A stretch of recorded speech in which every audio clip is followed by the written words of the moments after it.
Imagine coming home to find your most cherished possession destroyed, all because of someone else's hatred. What happens when the victim of such cruelty turns out to be someone who holds the ultimate power in the community? Jamal steps slow as he nears his front yard. At first, he does not understand what he is looking at. His mind refuses to accept it, as if blinking hard enough might erase the sight in front of him. But the longer he stares, the heavier his chest becomes. His bike, his most treasured possession, lies in ruins. The frame is twisted, the tires slashed, the handlebars bent at an awkward angle. The chain has been yanked off, discarded like an afterthought in the grass. What was once a source of freedom, of adventure, of connection to his late grandfather, now sits in pieces, broken beyond repair. Jamal's breath catches in his throat. His grandfather had given him that bike before he passed away, told him to ride it fast, to let the wind carry him wherever he dreamed of going. It was more than just metal and rubber. It was a reminder of love, of guidance, of the stories his grandfather would tell as they sat on the porch together. Now it is nothing. A slow, satisfied chuckle pulls him from his shock. Jamal's head snaps up, and there, standing just beyond the fence that separates their yards, is Mr. Thompson. His neighbor, his enemy. The old man leans lazily against the wooden post, arms crossed, a smirk stretched across his face. His pale blue eyes, sharp and unkind, glint with something ugly, something that makes Jamal's stomach twist into knots. "Took you long enough," Mr. Thompson says, his voice thick with amusement. He nods toward the bike, his smirk widening. "Guess you won't be riding that thing around here anymore." Jamal's fingers curl into fists at his sides. A lump rises in his throat, thick and unmovable, but he forces himself to swallow it. He does not want to give this man the satisfaction of seeing him cry. Mr. Thompson tilts his head, studying him like he is something lesser, something unworthy. Then he says the words that will stay with Jamal forever. "Go back where you came from." The sentence hangs in the air, heavy and cruel. Jamal feels his stomach drop, his skin prickle. He has heard those words before, not directed at him, but whispered in the news, in passing conversations, in stories his mother and father never wanted him to hear. He knows what they mean. He knows what Mr. Thompson is really saying. You don't belong here. The realization stings more than the sight of his broken bike. He does not move. He does not speak. He simply stares at the man who, for no reason other than hatred, has taken something from him that can never be replaced. Mr. Thompson chuckles again, shaking his head. "Nothing to say," he taunts. "Figures." He turns, stepping toward his house, as if the damage he has done means nothing, as if Jamal is nothing. Jamal stands frozen, his heart pounding so hard it feels like it might crack his ribs. The world around him has not changed. The sun still shines, the wind still rustles the leaves in the trees, but inside everything feels different. Smaller, darker. For the first time he understands what it feels like to be truly powerless, and he hates it. Jamal's grandfather always told him that a bike was more than just a way to get from one place to another. It was freedom. It was adventure. It was a way to carve out space in the world, to move forward even when life tried to hold you back. On his 8th birthday, his grandfather had given him the bike, placing a steady hand on Jamal's small shoulder as he admired the bright red frame and smooth black tires. "Ride it with pride," he had said, "and no matter what, always stand tall." Jamal had done exactly that. For 2 years, the bike had been his constant companion.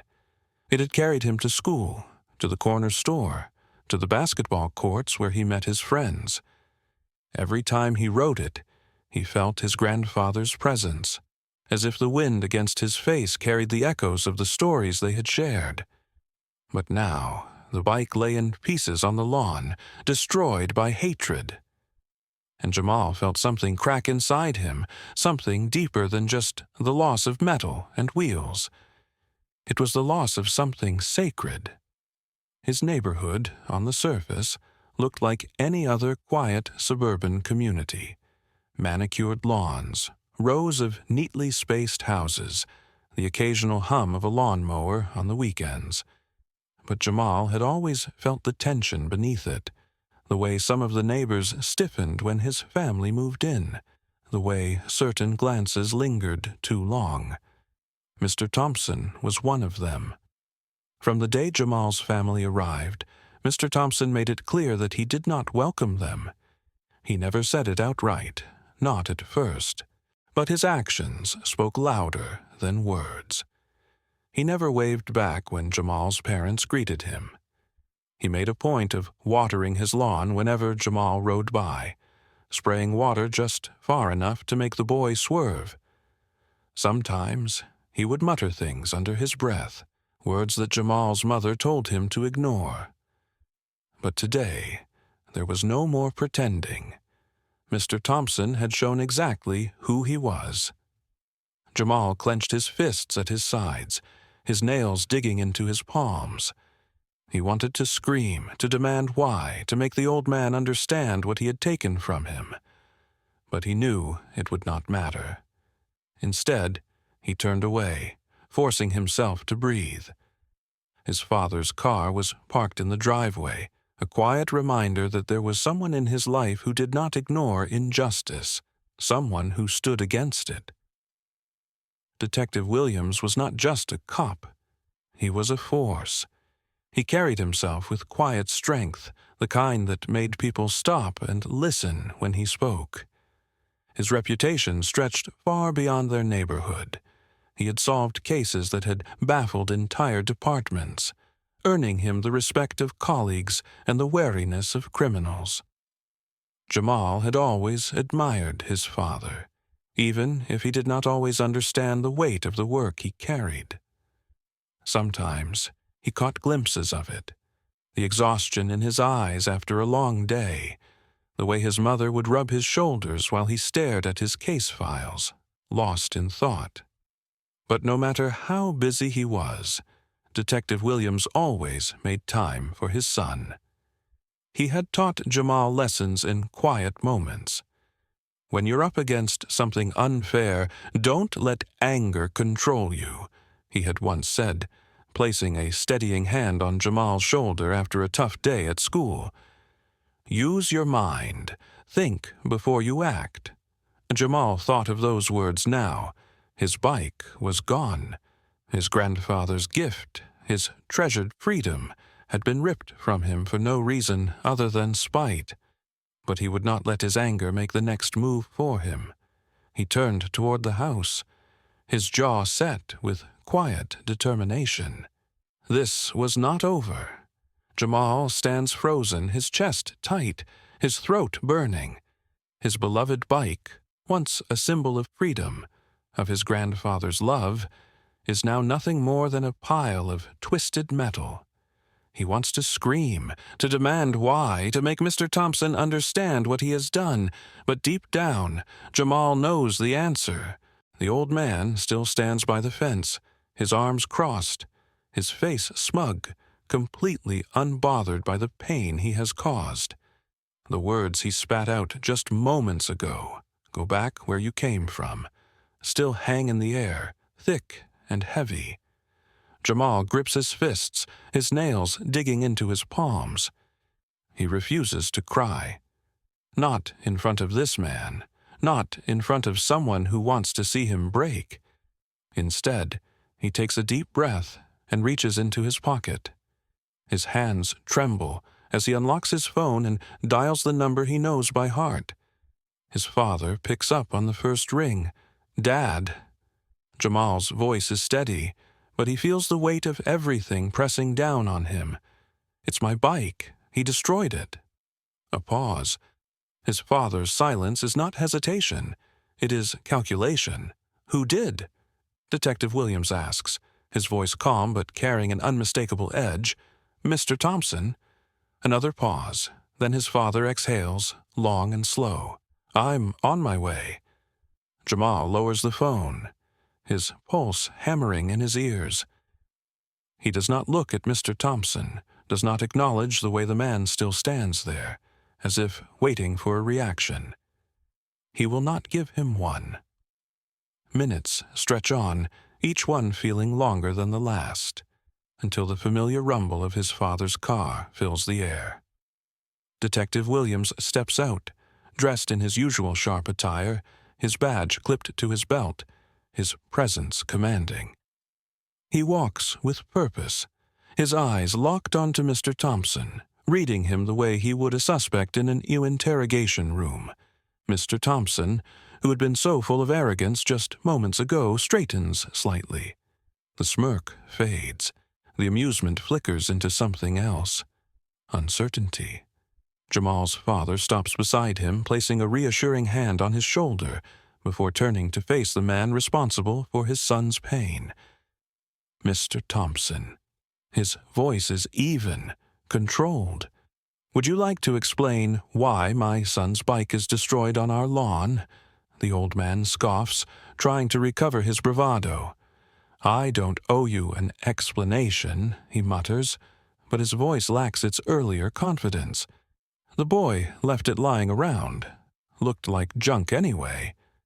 Detective Williams does not blink. That's not what I asked.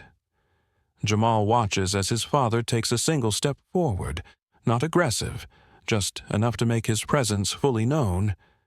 The calm authority he carries is different from anger. It is power. And suddenly, Mr. Thompson seems to realize he is not in control of this situation anymore. I'm Detective Williams, his father continues, his voice steady but laced with something unmistakable. I lead major investigations in this district, including cases involving property destruction, harassment, and racially motivated threats. Mr. Thompson swallows, the color slowly draining from his face. I know exactly what happened here. Detective Williams continues. You didn't just destroy my son's bike. You targeted him. You insulted him. And whether you realize it or not, your actions have consequences. Mr. Thompson shifts uncomfortably, his earlier arrogance unraveling. Now, hold on, he stammers. I didn't mean, you didn't mean to get caught. Detective Williams corrects him. Silence stretches between them. The weight of authority has shifted entirely. The old man, once so eager to humiliate a child, now struggles to find his words. The reality of the situation is setting in. He messed with the wrong boy, the wrong family. I could file a report, Detective Williams says, his voice never rising, never wavering. Destruction of property, hate speech, harassment of a minor. Mr. Thompson's hands clench at his sides. He is trapped, caught in his own cruelty. Jamal watches as the man who took so much joy in breaking his bike now struggles under the pressure of real accountability. It is a sight he will never forget. His father lets the silence stretch before speaking again. We're not going to forget this, Mr. Thompson. His voice remains even, but the promise in his words is clear. And neither should you. With that, Detective Williams turns to Jamal. He places a hand on his son's back, a silent reminder that he is not alone. As they walk back toward their house, Jamal risks one last glance at Mr. Thompson. The man who once stood so tall now looks much, much smaller. The air feels different now, charged, electric with something that Jamal has never felt in this neighborhood before.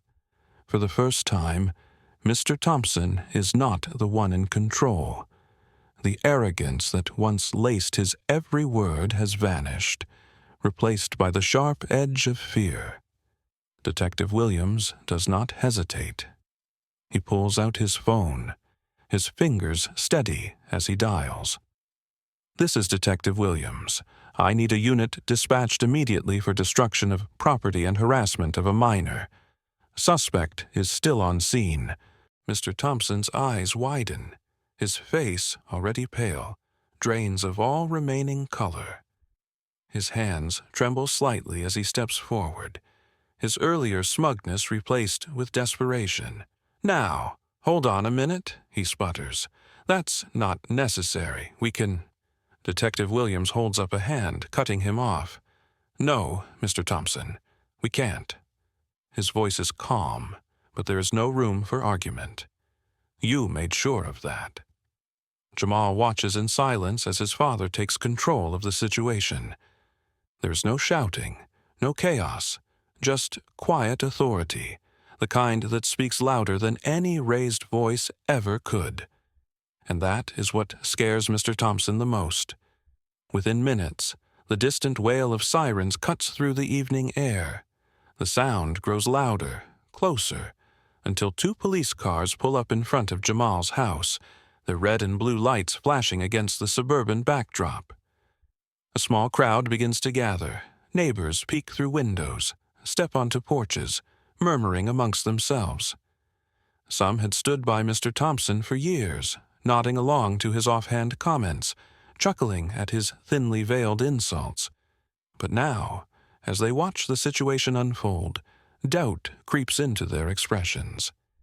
They had always assumed Mr. Thompson was just an opinionated old man. They had excused his behavior, dismissed his remarks as harmless. But now, confronted with the undeniable reality of his actions, they are forced to see him as he truly is. Jamal feels their eyes flicker toward him, their gazes filled with something new, something that feels almost like regret. The first officer steps out of his vehicle, his posture rigid, his expression unreadable as he approaches. "Detective Williams," he acknowledges, nodding toward Jamal's father before turning his attention to Mr. Thompson. "Can you explain what's going on here?" Mr. Thompson takes a shaky breath, attempting to compose himself. "This is ridiculous," he mutters. "I didn't do anything wrong." Detective Williams gestures toward the destroyed bike still lying in the grass. "You vandalized my son's property. You verbally harassed him, used racially charged language, and now you're trying to downplay it." The officer glances at the wreckage, then back at Mr. Thompson. His expression hardens. "Sir, I'm going to need you to step forward." Mr. Thompson stares at him, his mouth opening and closing as if searching for the right words, the right excuse, but none come.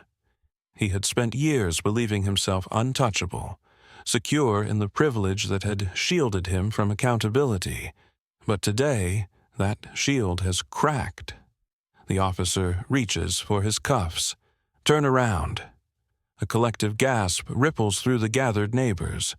Some exchange uneasy glances, as if still trying to reconcile the man they thought they knew with the reality of his actions. Others remain silent, their faces blank, unwilling to admit their complicity in allowing Mr. Thompson's behavior to go unchecked for so long. Jamal watches as the metal cuffs snap shut around Mr. Thompson's wrists. It is a moment he never expected to see. Justice. Real, undeniable justice.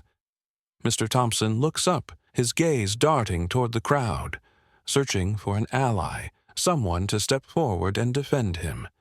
But no one does. He is alone. Jamal exhales, the weight in his chest slowly lifting. For the first time since he saw his bike in ruins, he feels like he can breathe again. His father places a firm hand on his shoulder, giving it a reassuring squeeze. "You okay?" Jamal nods. He is more than okay. He is proud. Proud that his father stood up for him. Proud that Mr. Thompson is finally facing consequences. Proud that, even in a place where he has often felt like an outsider, the truth has finally been seen. As the officers guide Mr. Thompson toward the waiting police car, a woman from down the street steps forward hesitantly. She glances at Jamal, then at his father. I didn't know it was this bad," she murmurs, her voice laced with guilt. Detective Williams meets her gaze, his expression unreadable. "You didn't want to know," he says simply. The words linger in the air, heavier than anything Mr. Thompson had said. The woman looks down, shame flickering across her face. Jamal takes one last look at Mr. Thompson, now seated in the back of the police car, his eyes filled with disbelief. For years, he had used his power to intimidate, to make Jamal feel small. But now, Mr. Thompson is the one looking small. And Jamal has never stood taller. The weight of the moment settles over Jamal like a heavy but familiar coat. He has spent so much of his young life feeling unseen, feeling like an outsider in a neighborhood that never fully welcomed him. But now, as he stands beside his father, watching Mr. Thompson being escorted away, something is different. For the first time, he feels powerful. He watches the back of the police car as it rolls down the street, its flashing lights reflecting in the windows of the houses that have stood silent for so long. Neighbors linger on their porches and sidewalks, some whispering, some simply watching, all processing what they had just witnessed. Mr. Thompson had spent years making Jamal feel small, but now the man himself looks smaller than ever, cuffed, powerless, forced to face the consequences of his hatred. And Jamal has never stood taller. His father rests a firm hand on his shoulder, squeezing it gently. It is a small gesture, but it carries the weight of so much more. Pride, approval, love. "You did good today," Detective Williams says quietly. Jamal looks up at him, searching his father's face for any sign of doubt, any flicker of hesitation. But there is none. His father, the man who had spent his career fighting for justice, believes in him. And that means everything. Jamal nods, swallowing the emotions threatening to rise. "So did you." His father chuckles softly, but his gaze remains steady. "This is what standing up looks like, son. It's not always easy. It doesn't always happen fast, but it matters. And you mattered today." Jamal lets the words sink in. He mattered. His voice mattered. For so long he had been told, directly and indirectly, that kids like him should keep their heads down, that fighting back would only make things worse. But today proved otherwise. Today, justice had been served for him, not against him, and the entire neighborhood had seen it. A quiet murmur spreads through the gathered crowd. Some people are still processing, their faces clouded with uncertainty. Others, the ones who had once nodded along to Mr. Thompson's casual cruelty, now seem unsettled, as if the man's downfall has forced them to reevaluate their own actions, or lack of them. A few, though, meet Jamal's gaze and nod. It is subtle, almost imperceptible. But he sees it, they see him, and that alone is a victory. Detective Williams turns to the nearest officer, his voice steady and professional. "I'll be filing a full report later today. I expect all necessary charges to be processed." The officer nods in agreement. There is no resistance, no dismissal, only respect. The message has been sent loud and clear. Racism and hate will not be tolerated. Justice will not be ignored. Jamal takes one last look at his broken bike. The remnants of Mr. Thompson's cruelty still scattered across the lawn. But now, it does not feel like a loss. It feels like a marker of change, a symbol of something far greater than two wheels and a frame. His father must sense his thoughts, because he nudges him gently. "We'll get you another one." Jamal smiles, but it is not about the bike. It is about everything that came before it. His grandfather's words, the lessons his father had taught him, the understanding that standing tall in the face of hate is the greatest strength of all. "Yeah," Jamal says softly, feeling lighter than he has all day. "I know." As the crowd begins to disperse, as the evening sun casts a warm glow over the neighborhood, Jamal and his father walk away together, heads high, hearts steady, because this moment will not just change his life. It will change the lives of everyone who saw it. The events of the day may have ended, but their impact will ripple far beyond the moment. Jamal's story is not just about a broken bike or a cruel neighbor. It is about something much bigger. It is about the reality of racism, the weight of injustice, and the undeniable truth that standing up matters. Mr. Thompson had spent years believing he was untouchable, that his prejudices would never bring him consequences. But today, he learned otherwise. His hateful words and actions were not just ignored or brushed aside. They were confronted, exposed, and dealt with in a way he never expected. This story serves as a powerful reminder that racism is not just wrong. It carries consequences. It destroys, it isolates, and when challenged, it crumbles under the weight of truth. For so long, people like Mr. Thompson have relied on silence, on fear, on the assumption that no one will push back. But today, Jamal and his father proved that silence is not the only option. Jamal's courage and Detective Williams's strength showed the entire neighborhood that justice is not a passive idea. It is something that must be fought for. And when people refuse to back down in the face of hate, change becomes possible. But this story is about more than just one man's downfall. It is about the way an entire community was forced to see something they had ignored for too long. The people who once stood in passive acceptance of Mr. Thompson's actions now must reckon with their own choices, their silence, their complicity, their willingness to let injustice go unchallenged. And perhaps, next time, they will not stay silent, because standing against hate is not just the responsibility of those who suffer from it. It is the responsibility of everyone. Even in a world that can feel divided, the actions of one person can create ripples that spread farther than they ever imagined. Jamal did not set out to change his community today, but he did.